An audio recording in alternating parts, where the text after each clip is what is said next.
Merci pour cette belle introduction. Je pense que je suis content d'être avec vous pour commémorer la journée de l'eau.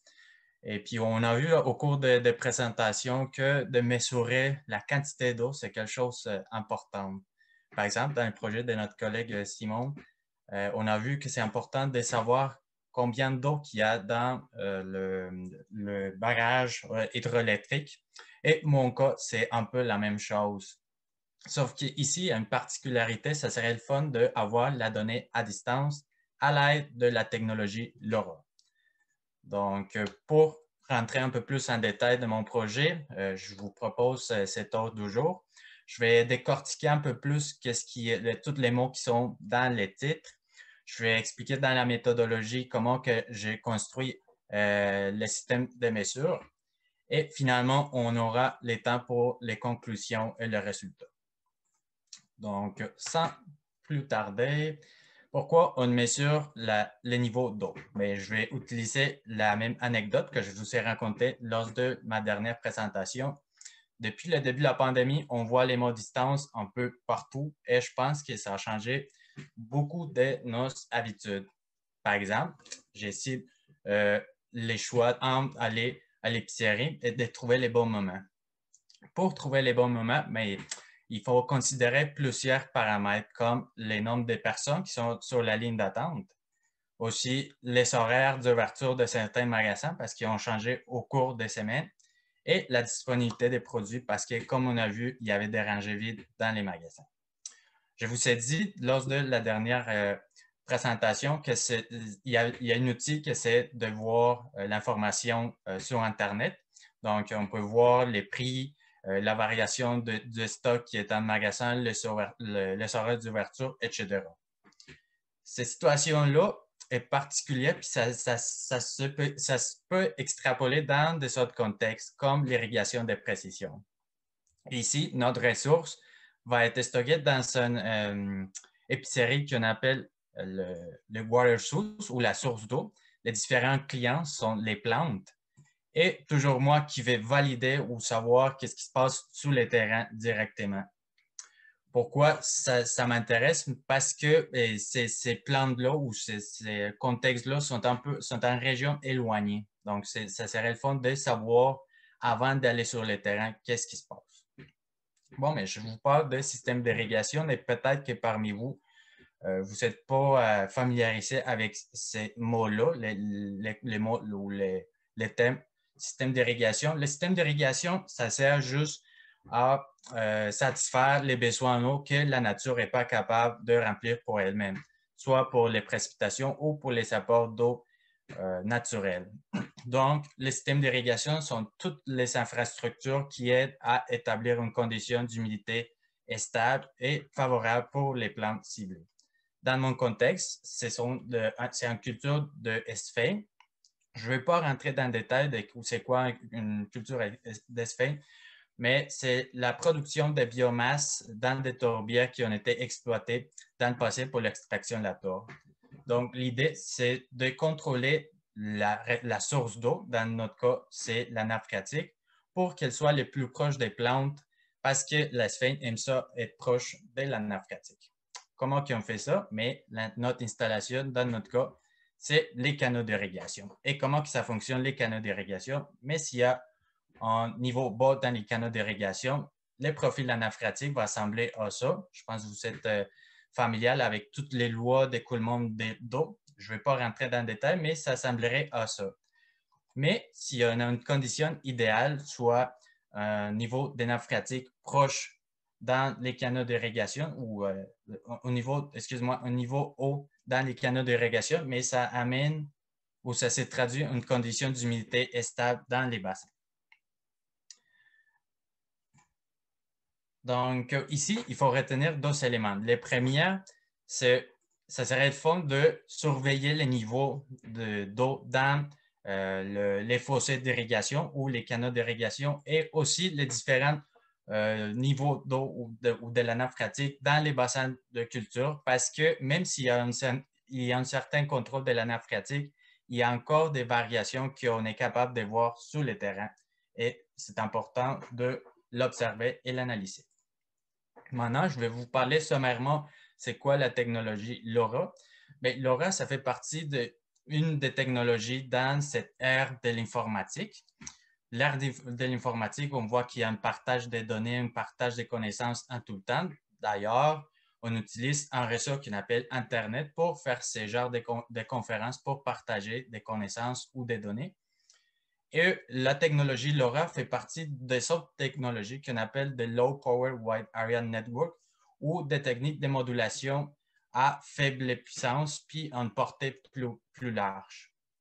Donc, c'est un moyen physique de transmettre l'information d'un point à l'autre. Peut-être que ces mots-là ou ces thèmes-là sont un peu vagues pour vous. Je vais essayer d'expliquer ça avec cet exemple ici. Donc, on est toujours dans les contextes d'irrigation de précision. Moi, je vais savoir toutes les informations qui sont sur le terrain. Donc, peut-être je peux me déplacer sur le terrain directement, faire les tours dans les différents bassins et prendre en note les différents niveaux qui m'intéressent. Mais ça coûte cher parce que, comme j'ai dit, des fois, se déplacer à des régions éloignées, ce n'est pas évident. Peut-être que je peux brancher ou disposer de différents capteurs sur les sites et amener toute l'information avec un fil dans une station où on observe la valeur, mais l'affaire, c'est qu'on ne peut pas la voir en temps réel. Peut-être qu'il va y avoir quelqu'un sur le terrain que je peux appeler en tout le temps, mais ce n'est pas tout les longs les cas. Donc, c'est pour ça qu'on utilise des technologies LoRa sans fil. Dans les technologies sans fil, on les classifie selon les différentes propriétés. La façon la plus commune de les voir, c'est selon la portée que vous la voyez sur l'axe X et la largeur de la bande, que c'est comme une façon de dire combien d'informations qu'on transmet. Donc, ici, dans l'écran, vous voyez tous les différents protocoles qui sont inclus pour l'utilisation de l'Internet, donc, ou d'un réseau Wi-Fi. Donc, quand on est, mettons, à la maison puis qu'on fait une visioconférence, ça fonctionne très bien, mais dès qu'on s'éloigne du router ou de la maison, ça ne fonctionne plus. Pour cela, on utilise des autres types de réseaux sans fil, comme les réseaux cellulaires, où on peut même faire des appels, se déplacer un peu n'importe où. Une autre technologie que je pense que vous êtes familiarisé, c'est la technologie Bluetooth. Mettons, quand on se déplace en voiture et qu'on met un peu de musique, on peut mettre la musique à partir de notre téléphone et transmettre la musique directement sur la radio de la voiture. Dans les portées plus larges, il y a la technologie LoRa, qui c'est ça la technologie qui nous intéresse. Comme je dis, l'intérêt ici, c'est parce que il y a des endroits ou des distances qu'on veut éviter à faire. Donc, dans mon projet, qu'est-ce que je fais ponctuellement?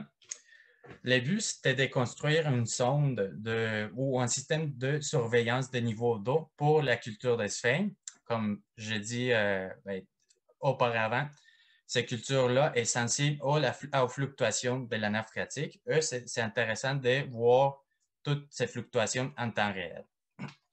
Notre système de surveillance a trois composantes importantes, soit la sonde telle qu'elle, un système de calibration pour voir si la mesure est bonne ou pas, et un coordinateur qui va être lui qui va stocker toutes les mesures dans le site. Dans ces prestations, je vais montrer juste les deux premiers composants, mais sachez que les coordinateurs, c'est juste un micro-ordinateur qui va stocker ou qui va centraliser les données qu'on récolte sur le terrain.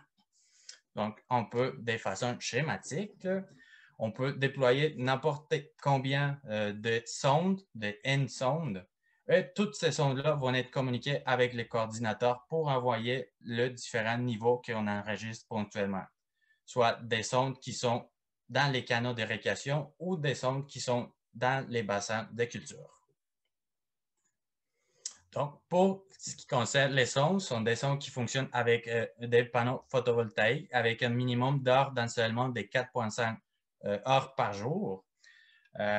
Notre sonde est dotée d'un capteur de distance de type infrarouge qui permet de savoir la profondeur de la nappe phréatique. Ces capteurs-là nous permettent d'avoir une précision de l'ordre de 1 cm. Comme je dis, on utilise la technologie LoRa, c'est des puces qui viennent déjà, qui sont disponibles sur les marchés et qui permettent d'avoir une portée de 10 km. Donc, tous ces composants sont mis dans un boîtier électrique et sont faciles à installer dans le puits d'observation dans le terrain. Ici, vous voyez un puits d'observation qu'on simule dans notre laboratoire. Je vais vous montrer c'est quoi exactement ces puits-là, mais ici, de façon schématique, je vous montre les différentes connexions et les différents sous-parties de notre module de mesure. Et pour les setups des calibrations, comme je dis, c'est ce setup-là que vous voyez à gauche.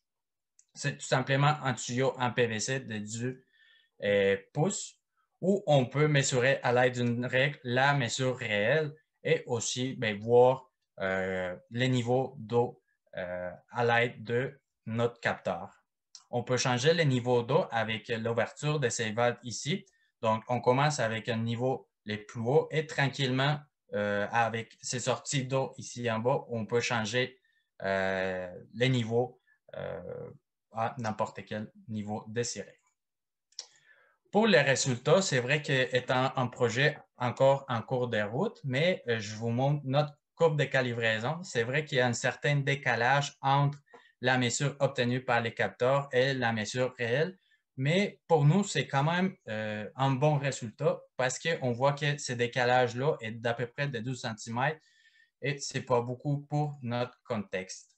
Donc, avec ce décalage, on est capable d'observer la tendance de la nappe phréatique. Ça, c'est des données qu'on a obtenues dans un de notre bassin qui n'a pas d'irrigation.